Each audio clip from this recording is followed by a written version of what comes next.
Well, I'm not going to be speaking first, but I was going to provide a honor song. So normally, where we come from in Oklahoma, it's usually how we start things off whenever we have gatherings like this. So, just deemed it appropriate.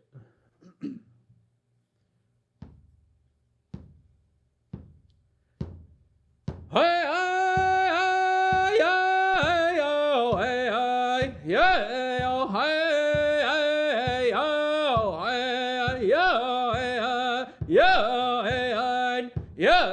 hey, hey, yeah, yo, hey, yeah, yo, hey, hey, hey, hey, yo, hey, yo, yeah, yo, hey, hey, yo, hey, yo, hey, yo. Get what see, did our heat and east away, not a star away, hey, hey, hey, yeah, yo, yeah, yo, hey, yo, hey, yo, hey, yo, hey, hey, hey, yeah, yo, yeah, yo,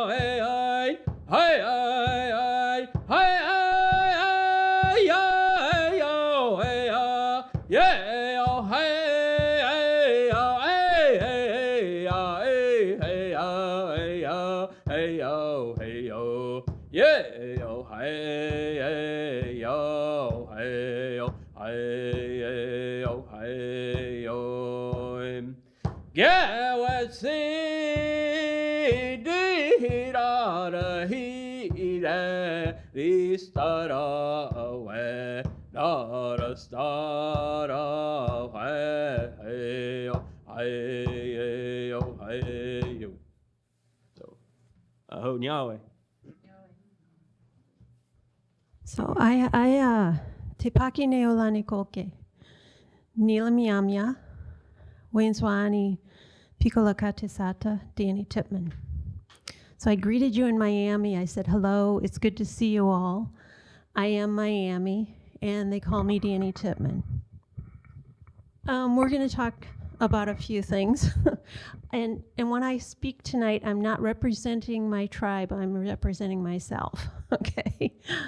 I serve the Miami tribe. I am a employee of the tribe as well, and we have land in Fort Wayne, Indiana, and that's where I work as the Community Food Program Director. So, let me see. There we go. But this week we got to go to some very special places, and we'll get back to this picture. But it deals with a lot of things that I got to connect with when we were here. So our history tells us that we came out of the St. Joseph River up by South Bend, Indiana. And when we came out of the water, and this is a sacred story, so I can't tell you the whole thing, but parts of it. The people would grab a root or a limb that was overhanging the water and pull themselves out, and then they'd bend over and pull somebody else out of the water. And that's how we came to be where we were. And then our homelands, and you can read that, our homelands are from southern Michigan, east to the Scioto River. And when I say east to the Scioto River, that doesn't mean we ended right there. We were around that area. This is giving you general guidelines. In Ohio, so down to the Ohio River, west to the Mississippi, up to Green Bay, Wisconsin. And then in 1846, we were removed by force from our homeland.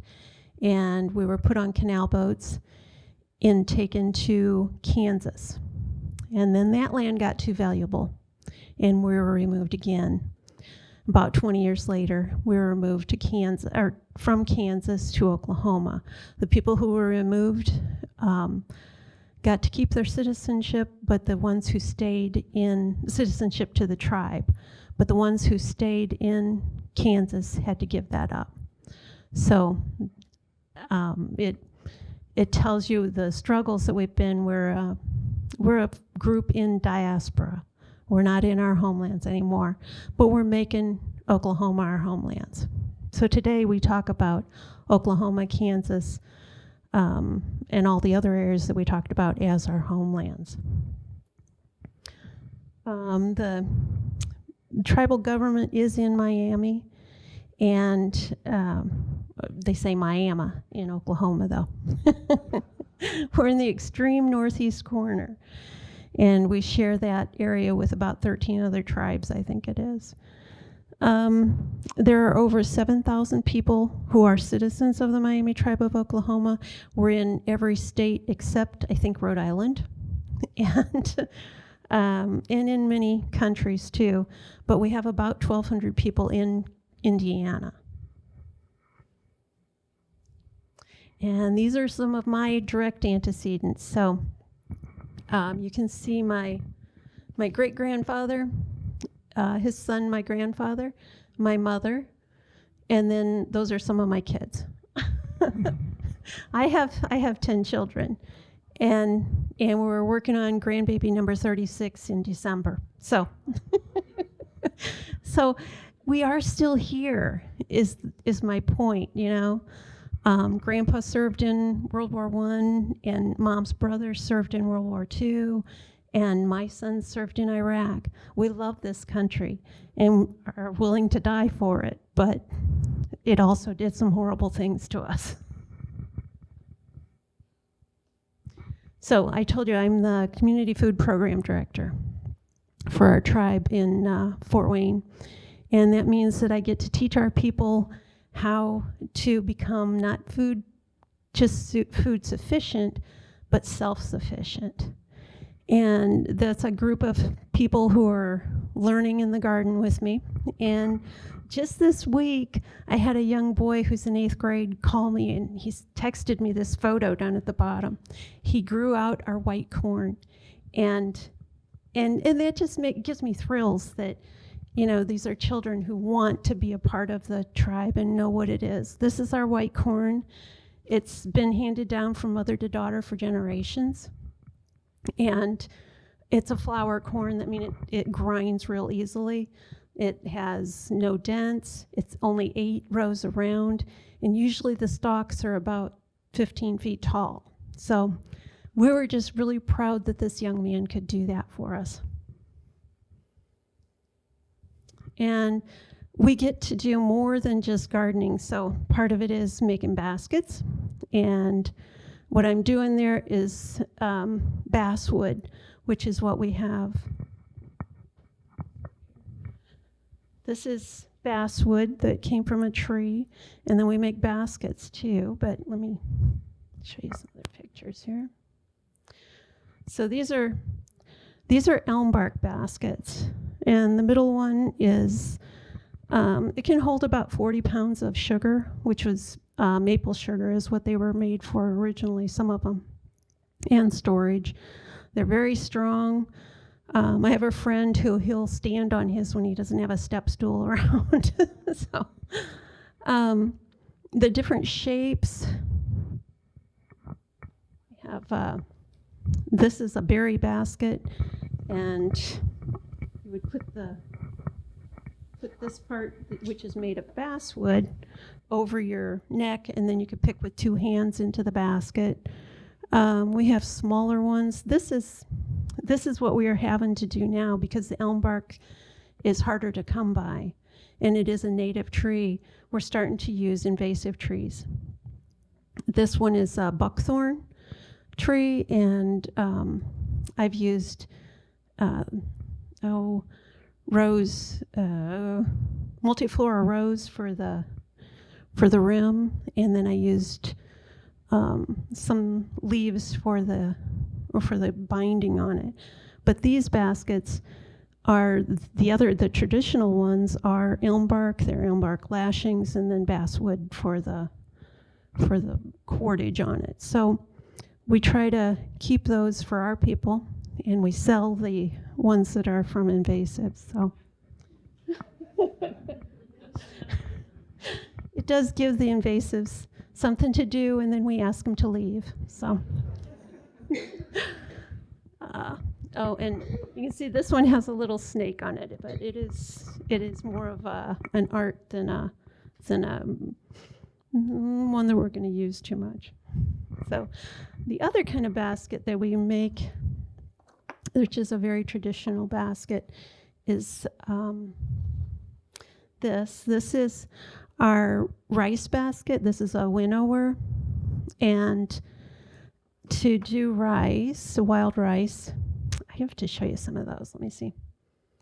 Oh, this is how we peel the bark on the trees. You have a bark spud, but you take your axe around the top and your axe around the bottom, and then you split it and take a bark spud, which is basically a little bit of an awl to it, and you peel that off. And then you have one big strip of bark that you can cut and fold. We also have the basswood, and the basswood is what I'm doing in the center. We take a small strip off of a basswood tree and walk it backwards as you peel it, and you pop it from the top, and that tree will heal over if that's all you take of it. And this is one young woman. She's my daughter, but she is being an apprentice here, and she's learning to make baskets. And we have so many young people who are interested. It's just amazing. So these are the invasive bark baskets, which we you're welcome to come up and look at later too. We do get to talk with other tribes and do presentations like this, which really warms my heart. I think that that's good for us as Native people to have other Native people around us. Flicka is Navajo and Gladstone. I forget what tribe she's with, but we got to do a program together. So now we're back to the wild rice. There we go. This is the wild rice, and it grows 6, 7, 8 feet tall. And to harvest it, generally, we are in a canoe, and we have a basket in front of us, and the person in the back has a long pole, and they're just pulling through the water. And then you take these knockers, and you don't hit the rice, but you actually hit the other knocker so that the ripe rice falls into your container. And when it comes back up, there's still more for the birds and whatever else wants to eat it. And then we scorch the outside, and then we do what we call dancing it. And that's putting a clean hide down and putting that rice in that, and then putting on clean moccasins and dancing it. So that's usually a young girl's job. But it breaks that husk off, and then we put it into the winnower, throw it up in the air, and then when it comes down, the chaff blows away. So, and this again is more people getting involved. This was something the men wanted to do because they could go out in the canoe and do it too.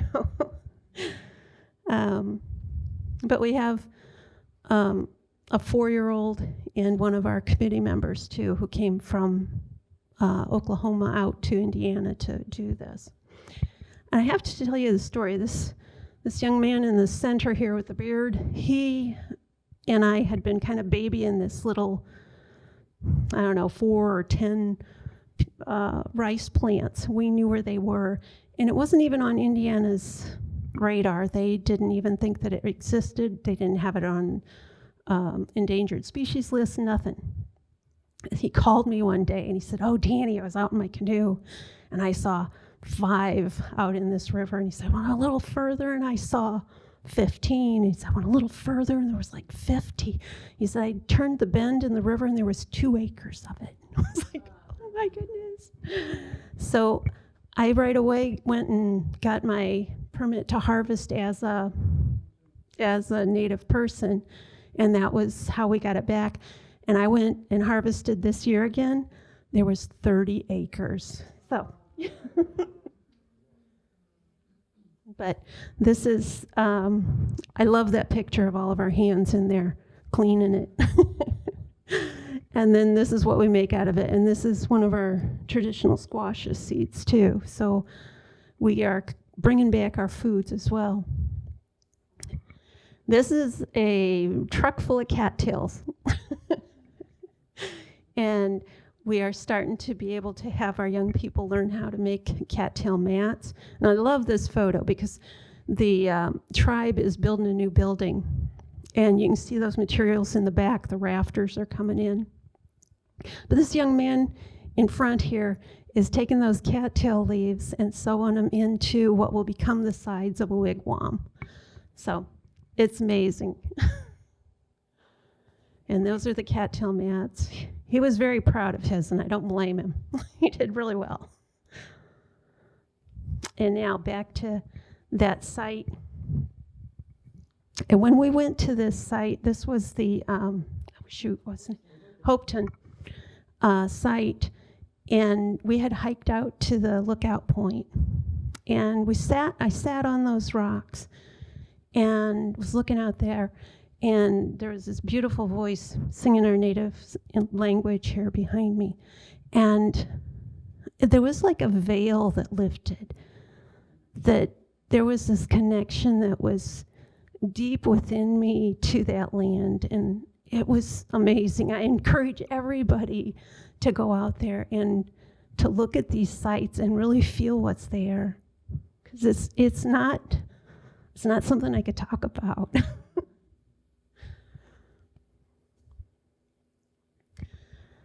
So this is a picture of a ripple. When we talk about time in our community, I know today modern people think about time as a river that passes by them, and we don't think of it that way. We think of it more as ripples.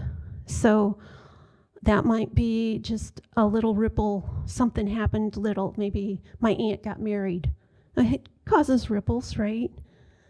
And maybe there were lots of little ripples happening. But removal for us was one big ripple, and it is still hitting us. And that's hard for our people, but we're getting through it. And I think we're making little ripples that are helping. This is the Miami University in Ohio, in Oxford, Ohio, has Miami Center, or Miami Center there. And this is my son up here. And the kids go to a Miami culture and language class once a week.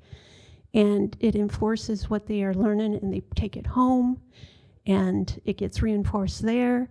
But they also work with each other and with the university. And today our kids are stomp dancing at the campus, and they're bringing that out to everybody. And I think that's the important thing to remember, is that we're still here. The Miami people are here, the other tribes are here. So I think I'm gonna leave it right there. Thank you.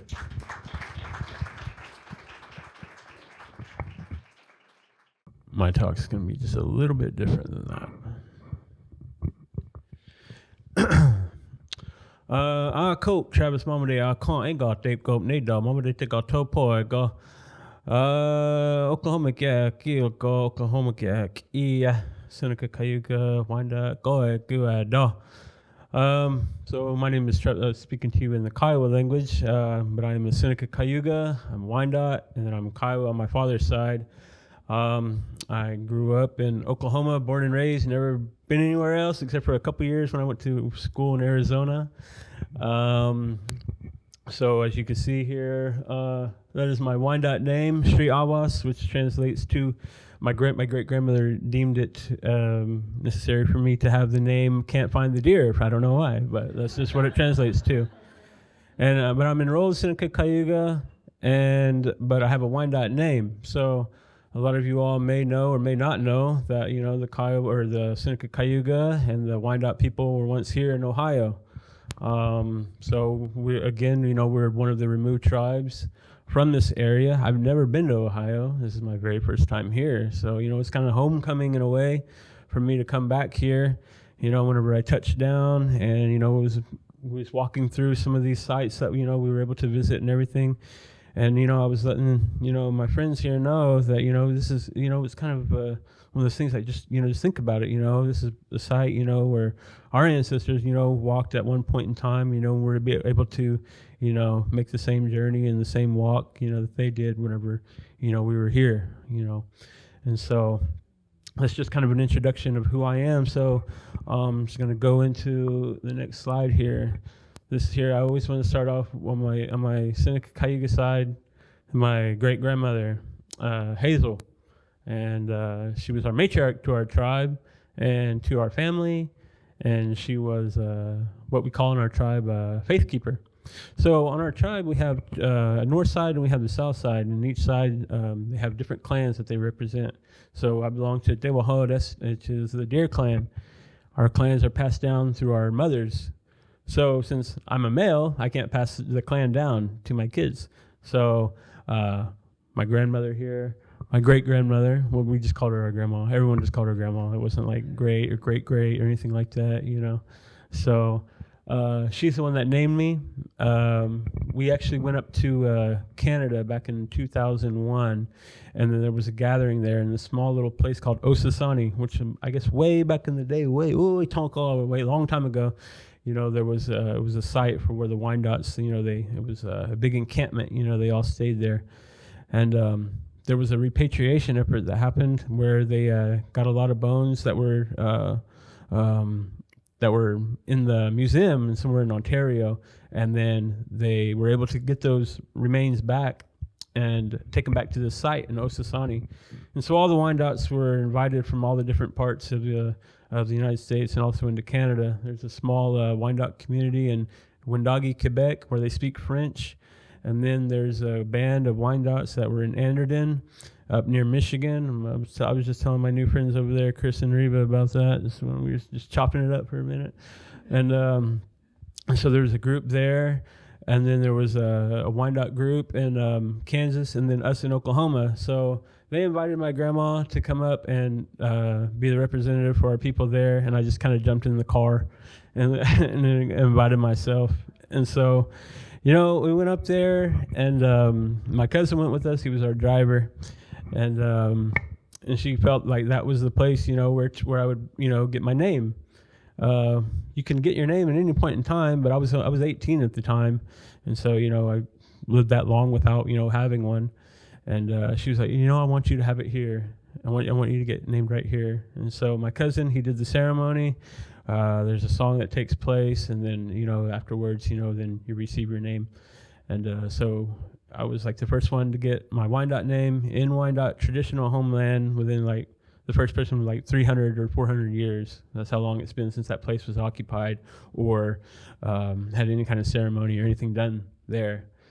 And so I kind of want to start off with my grandma. Oh, also this building here. So in Oklahoma, in our Seneca Cayuga stomp grounds, this is our rock house that we have. And so this is the longhouse. We have a longhouse as well.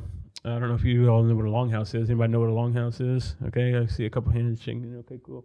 So this is the rock house. It's kind of like where after the doings are done in the longhouse and the ceremonies and everything takes place, this is kind of a place where they go to eat and kind of fellowship and break bread with one another in the rock house. And even like outside of ceremony, tribal members are still able to use it for maybe like a birthday or something. They just want to hang out. But yeah, that's what that is. So just in case you are wondering about what that was. And again, my grandma there. And then so this is a picture of a lot of my uncles and my aunts. Again, my great grandma on the far right there, Hazel, and this is her mother here, Clara. So she would be my great grandmother. And this is all her children. This is a White Tree family. So all these, except for maybe two of them, are all gone. And so This guy had a Haskell shirt on. I don't know if you guys ever heard of Haskell University. It was a university in Kansas, So some of them went there, educated people. They endeavored to persevere, and they were educated, and some became farmers. And my grandmother, she was a housewife, and she took care of the home and things like that. And again, she was a really important person in our tribe. Like I was saying, we have these different sides of our tribe and our faith keepers, north side and south side. There's these selected people that take care of ceremonial things, and each one of those, they have a representative for each one, and then there's one representative that represents all of them, and that's who she was. And her name's Hazel Wallace Long Boat. And so this is her family, her mother, and all her brothers and sisters. And this is a 5-generation photo. The baby's my mom, and that's her mom, my grandma Grace. Again, my grandma Hazel, and her mom Clara, and their mother Rose Logan. So they're all gone as well. But if you guys look real close in this photo, you'll see the original photobomb. You see these two little heads in there? So the one on the right, that's my Aunt June, and the other one is her little sister Clara, who was named for her. And my Aunt June still lives in Wyandotte. I'm from Wyandotte. I grew up in Wyandotte in our longhouse. And so this is just their 5 generations photo. And then we have a few of them. So like every time like one goes, and there's it was able to keep up with 5 generations for a while. So till now, we don't really have any 5 generations left. So I think after this one, there was one more 5 generations photo from this line, excluding my grandma Rosa. So yeah, that's on my mother's side, my 5 generations photo, how it goes to me. This is again the 5 generations photo yet again. My mother was 1 year old in this picture, and at the bottom here, this was in the Miami News Record in 1957, and it talks about how my mom received her Cayuga name, which is Goahinta, which means rose petals falling, and it was in commemoration of her great-grandmother, who Rose Logan. And so she received her name at that time, and the Miami News Record deemed it necessary to put it in the paper at that time. And so so I just thought this was a really cool clip. And so it says there, a little further detail about it is, this is a 5 generations photo, and it's talking about how my mother received her Cayuga name in honor of her great-grandmother. And it says, all the women in this photo are descendants of John Logan. Now, John Logan was the mother of my eldest grandmother here, Rose Logan Fox. Now, this is taken at our ceremonial grounds in Bassett Springs in Grove, Oklahoma. This is where we have all of our ceremonies and everything. Now, this is John Logan's headstone here. He was born in 1844. Now, this is newspaper clippings of his brother. There isn't newspaper clippings of him, but this is his brother here. And what this says here is John Logan, he was born in 1849. His mother came down from Ohio during removal.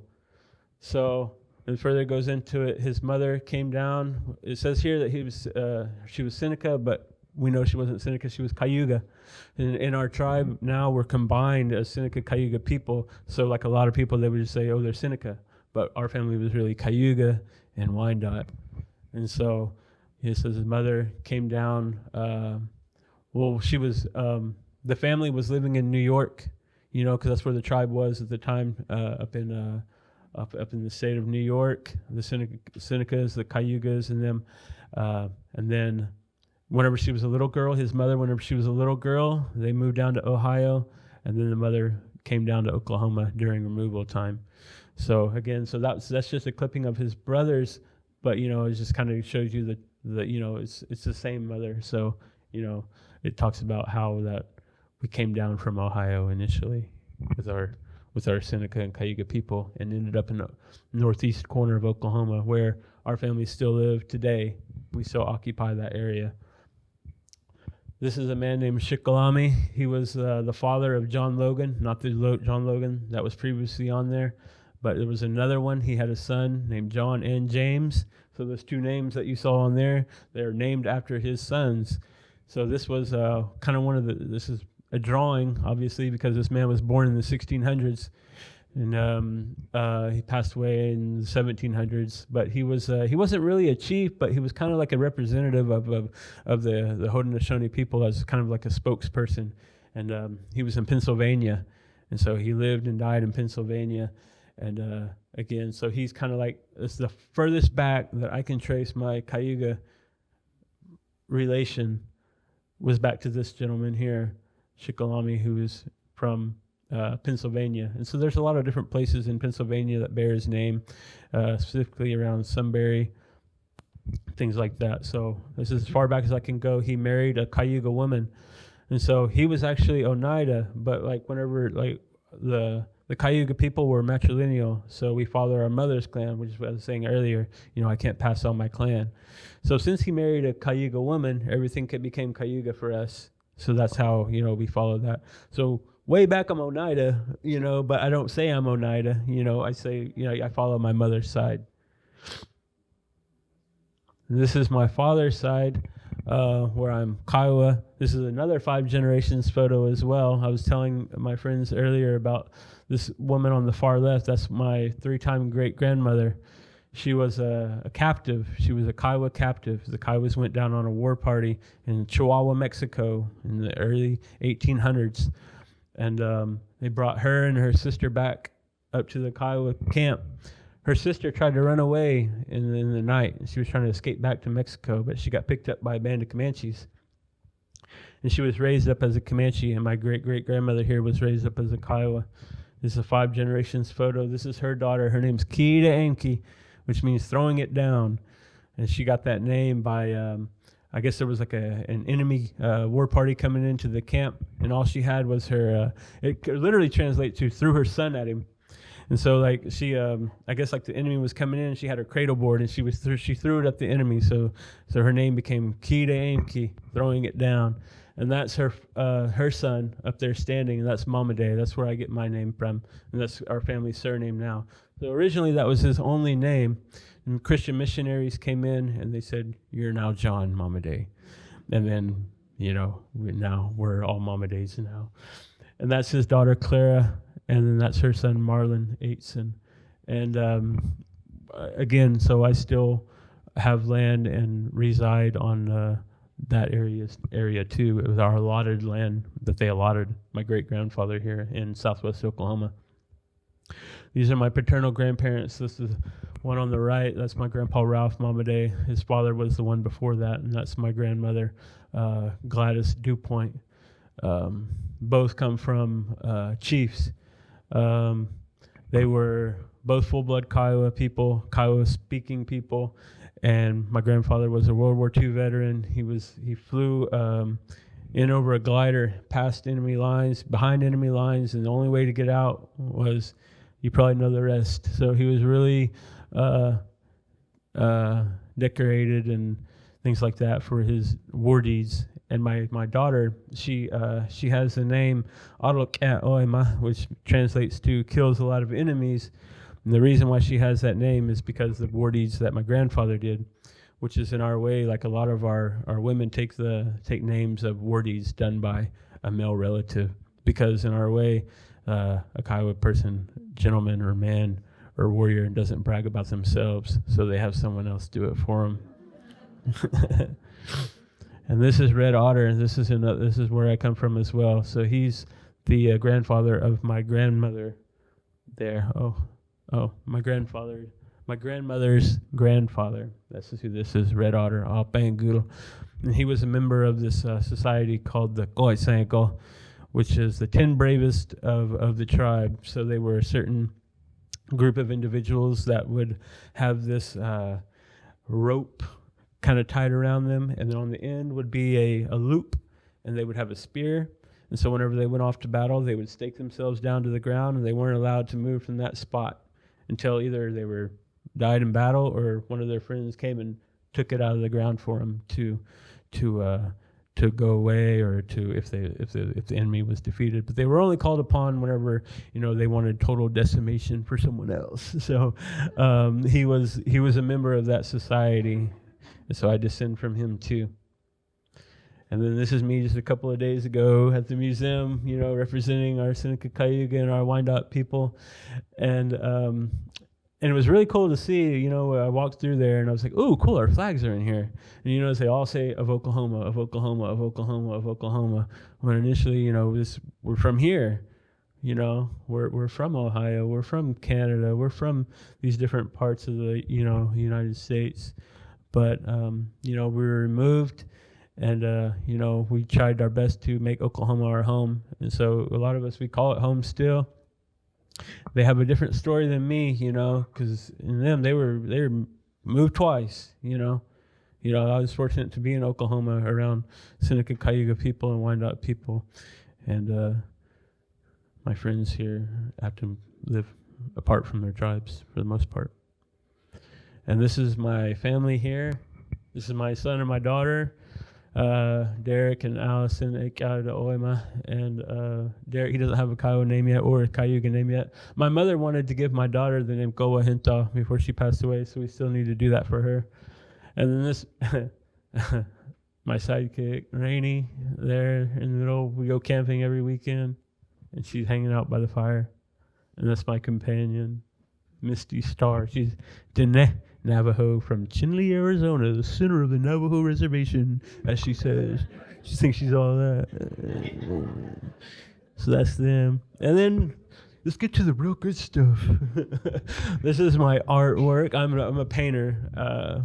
Painter, singer, I'm a language teacher. I teach for Redland Community College, and I also work for my tribe's language department as a language teacher, and I do ethnology work and interviews with elders in our tribe to try to keep our stories and culture going. So this is just I'm a contemporary artist here, so a lot of these images, I try to blend with new and old style of painting. Some of my heroes are T.C. Cannon. If you don't know who that is, look him up. This guy knows what's up back here. I see him nodding his head.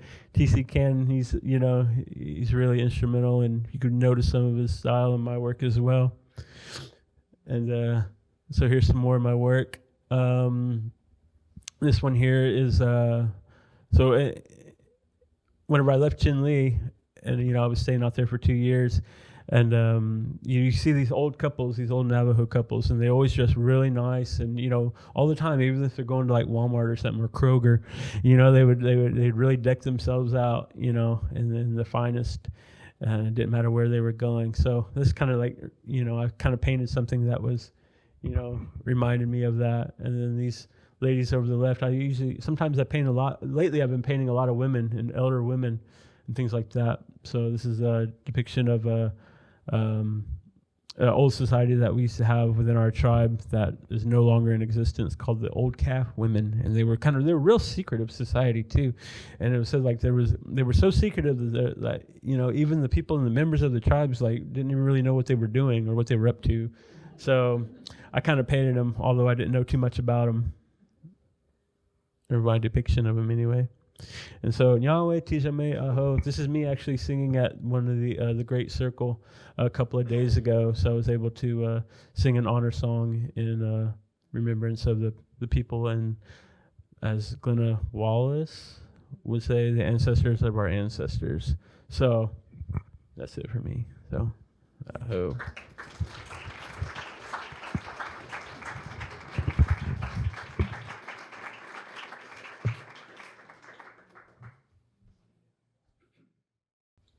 Hello, I'm Holly Margell, and I'm a photographer.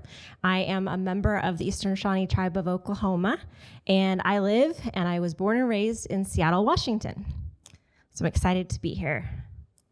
I want to talk about legacy and photography and how it plays a role in documenting and celebrating our legacy. I think my friends here are a really great example of that. You know, photography allows us to showcase and connect with our ancestors in the past, as well as record and document our practices today that are being practiced.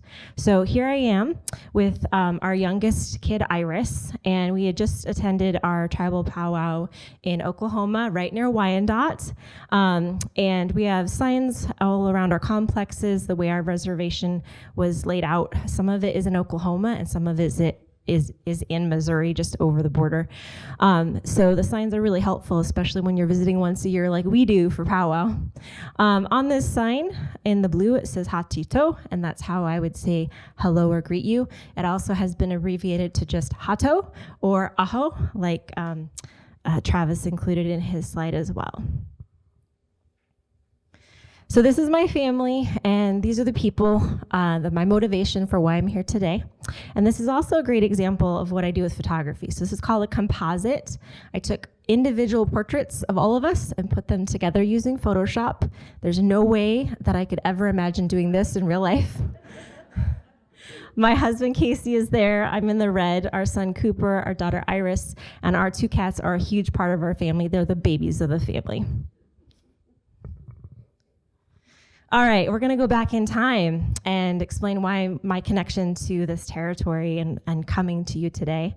So I've been doing a lot of research. Our tribe is updating our genealogy records, and they're looking at my family connection to the Shawnee tribe. And the oldest ancestor I could trace back to is Smith Nichols. And thanks to Travis, I've been able to learn more about him because he's got some insight into where to look. So thanks to Travis, I've learned that he was Wyandotte, and then I was able to piece together kind of like what his life may have looked like. So I want to share that with you today. So the Greenville Treaty, as some of you may know already, was signed in 1795, and a lot of the tribes that were here ceded land, as well as the Shawnee tribe, which I wanted to include because my identity and who I thought I was has always been Shawnee.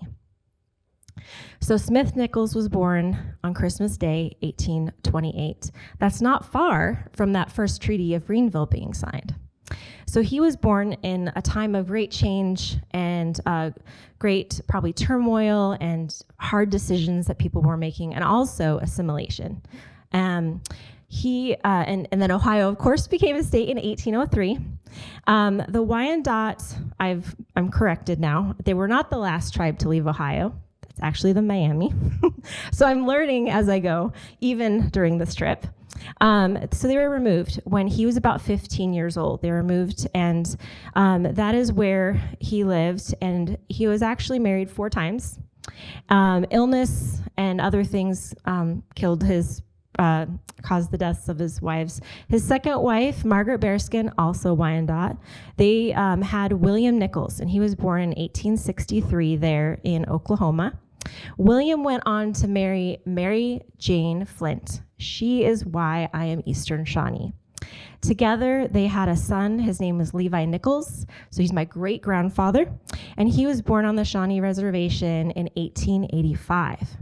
Now, okay, we go back. 1828, Smith Nichols, his family he endured the removal process. He started to be assimilated, so his grandson went to Indian boarding school. That is where he met his wife, Ella Jane Mason. She was listed as half white, and the other half, I've got multiple family members telling me different things. I think she was Chippewa, but I have yet to confirm that information. And they were married on August 29th, 1906. Here is Levi and Ella Nichols in 1937. So they met in Indian boarding school, and he went on after graduating to get a job with the railroad. And Ella stayed on as a staff cook. She was really good at cooking. I've recently met an elder relative who could tell me she was really good at cooking and baking. So they got married, they had their children, and they started to move. They started to migrate their family westward. So they had 10 children, 9 survived to adulthood. My grandfather was the youngest, and he was born in El Paso, Texas. From there, they moved to New Mexico, to California, and then they kind of settled down there in Toppenish, Washington, which for those of you that don't know, I see a laugh over there, very rural eastern Washington. When I've visited this trip to Ohio and I'm looking at the topography, I can tell you Toppenish, Washington does not feel like Ohio or Oklahoma. But Levi Nichols was a very successful hunter and fisher. I can tell you, having grown up in Seattle, catching salmon this big is impressive. So he was able to provide for his family, and I'm going to jump forward to my grandpa. This is Keith Nichols. When he was 14, he was a very good student and he loved learning, and his parents said, they decided you're going to go to Seattle and you're going to live with your brother. So as the youngest of 9, he had many siblings doing grown-up things, living their lives. So he went to live with his bachelor older brother, who was a pilot living in Seattle. And that's where he went to high school, and he was able to then go on to college. While he lived in Seattle, he met my grandmother, Thomasine, and they got married in 1955. They had 5 children, and my mother is the middle. She was named for her father, and her name was Keithine, which she did not like because nobody could pronounce it. So here's Keith and Thomasine on their wedding day. And what I love about this portrait, while I didn't get to know my great-grandparents, I can look at their faces today and I see relatives. I see the nuances of where we came from. So my grandfather, of course, is standing in the back. My grandma next to him, her mother and father and her grandparents in front of them. And then this is Levi and Ella Nichols sitting there in front. And you can tell it's probably the end of a very hot, sweaty day, and they are not happy to be sitting there for that photo. And here are my grandparents with my mom, my aunts and uncles. We have my Uncle Michael here, my Aunt Thomasine, my mom Keithine, my Aunt Heidi, and my Uncle Stephen. Now, when I think about how I learned about my family's connection to the Eastern Shawnee tribe, I actually don't have very much.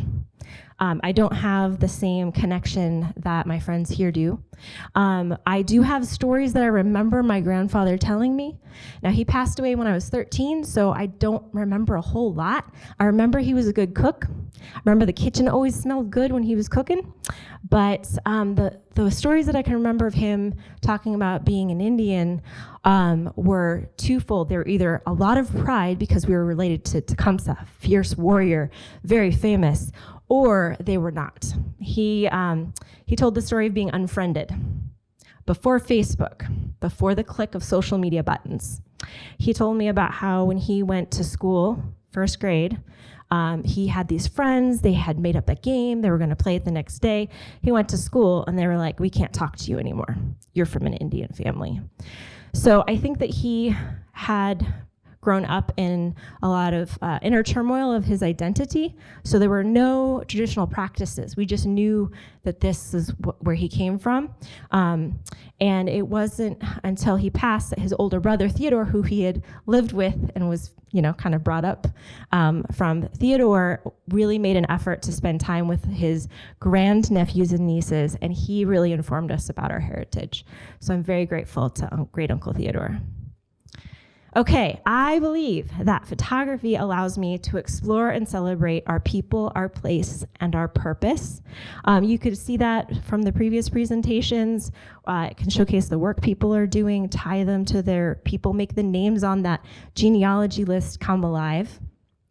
I have used photography as a way to make a living. I do a lot of photos for others and what they need, but I've also started to use it as an art form.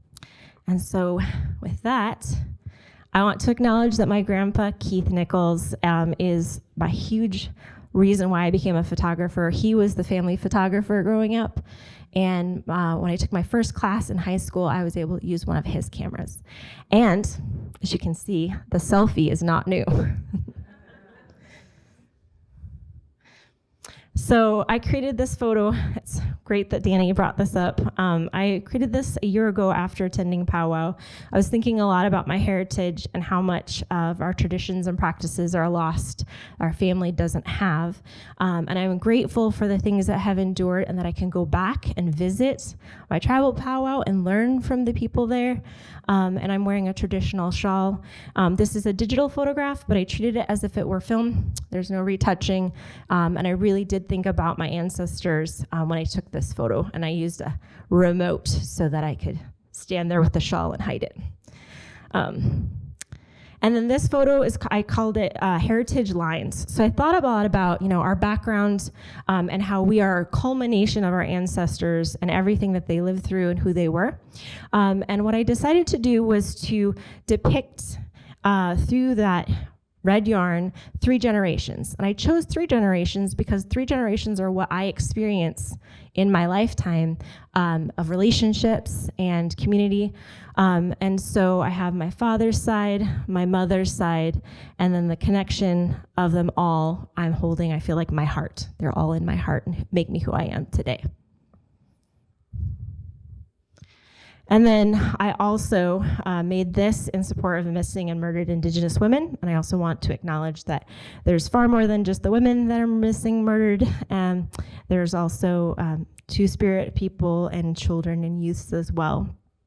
And I kind of feel like this is self-explanatory, but I chose red to amplify the message of the loss and to ally with them. Okay. So this is something that I created after contemplating, there are images that we can create to reflect on the trauma and the sadness of our past. And I wanted to explore how can we look forward to the future and inspire our children with where we are today. So I made a composite image. This is 4 separate images. At the bottom here are women at my powwow dancing, and they're wearing the jingle regalia. And I intentionally took the photograph blurry because as I was watching them, I was really touched by how, granted they were doing a competition dance, so they're competing and their regalia and all that, but what they're doing is all of those women out there dancing, they're dancing with their ancestors. They're honoring their ancestors by dancing. So by blurring it, it's kind of blurring the lines of history. And then I chose fern for the next layer because I live in Seattle. We have tons of ferns that grow there. But they're also a symbol of hope, and they're some of the first foods that spring up in the spring. And then the next layer is Mount Tahoma. Most people know it by its colonist name, Mount Rainier. It is the highest mountain in the state. And when I'm driving around, you see the mountain. It kind of is like this orienting landscape marker. And I photographed myself on white background paper so that even the clouds over Mount Tahoma could be seen in the image above me. Okay, ancestor joy.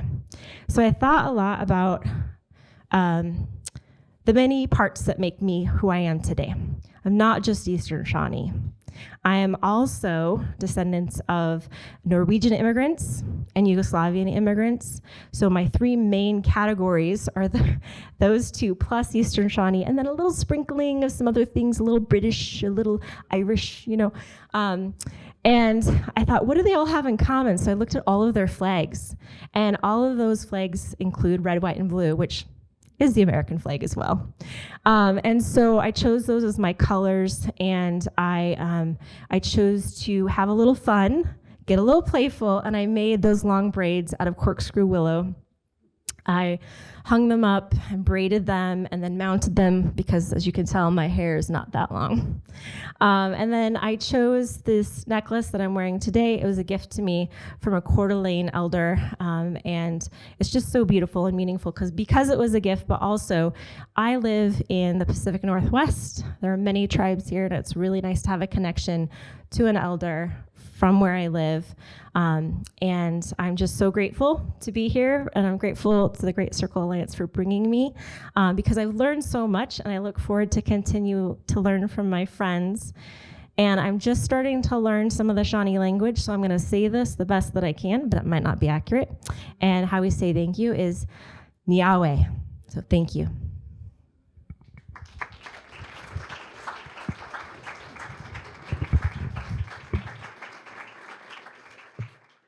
To be honest, I totally didn't really know too much about the earthworks or what they were, until I've started with the Great Circle Alliance and being accepted as one of the artists. And so it was. I know that they're very ancient, and they're sacred to us still, and to the people that were inhabiting that area. And so whenever we walked in there, we took a second before we walked inside that circle there, just to acknowledge and show respect to the people that were there before us. And so even though I didn't know anything that as far as the details and what happened in all these different spots, you still have to have that reverence for those types of things. So I kind of went in just with that mindset and just respect to the people that were here before us. So that's mine. Yeah, so I've read about the earthworks. Our Chief Glenna has been very involved in getting the recognition for it. So she's written extensively about it for several years. We have a tribal newsletter. That's where I get most of my information from for the tribe. So it was really profound to visit in person. It's like no other way to describe it. It's very different to read about something and then to physically be there present. I'm probably going to keep digesting the experience for some time. And I am just shocked that it hadn't gotten recognition until now, having visited it. It's a true treasure. And I'm very grateful for all of us to be able to share this together. And it's in your guys' own backyard. You guys can see it anytime you want. That's pretty cool. So when we harvest the invasive buckthorn bark, it starts out bright orange. And Marcus told me that the inside of the Great Circle had clay that was brought from another place. And it was this golden orange color. And the light, I can just imagine what it did to the inside of that circle. Well, the inside of the basket starts out this bright orange color, so I know what kind of bark I'm going to use. But it also turns black after a while. And I think that resonates too with the Great Circle, that is not how it feels right now. That there's a lot of sadness has happened there, a lot of different things that maybe shouldn't have. So there's a lot going on with that, but I'll get that basket done. Thank you. Yeah, we also visited Great Council State Park. So that was a Shawnee village. And I was, of course, very impressed by the museum they've created there and how accurate the information they're sharing is. But I did a little jaunt down to visit Little Miami River, and it was so peaceful and so calm. And it was very, very moving to see the land. They've restored some prairie. And I just was like, wow, this feels really good. Feels really good to be here. So it was really beautiful to witness. Again, I've read about it, but to be there was very lovely. Yeah, the land, although that I've never been to Ohio before, but I still feel like the land still recognizes who I am just because of the background and things like that. So there's a connection there, for myself with this area. I'm going to stand up so I can see you all. For me, I had 3 children who went to Miami University in Oxford, Ohio, and that was always very welcoming. And I know when I first came to where'd we go? The Great Circle first, and I saw this dog walking in there, and I thought, oh, and then it did its business, and I thought, oh. And I went inside of there, and there was this basswood tree. It had these limbs that had fallen off, and it had eyes that had healed there. And it was watching me as I came in. And I walked into there, and I didn't remember the dog. I didn't remember, the candy wrapper or whatever.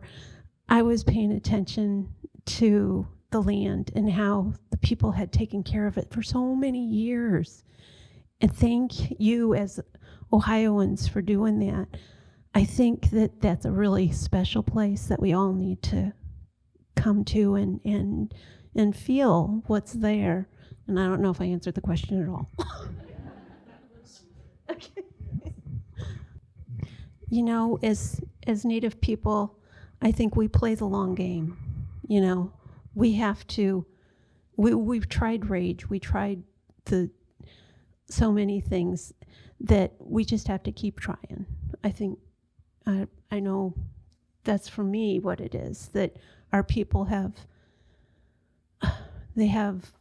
felt that pain, and you have to go through it. You have to get past that. And we have people who care. And getting our story out there is part of it.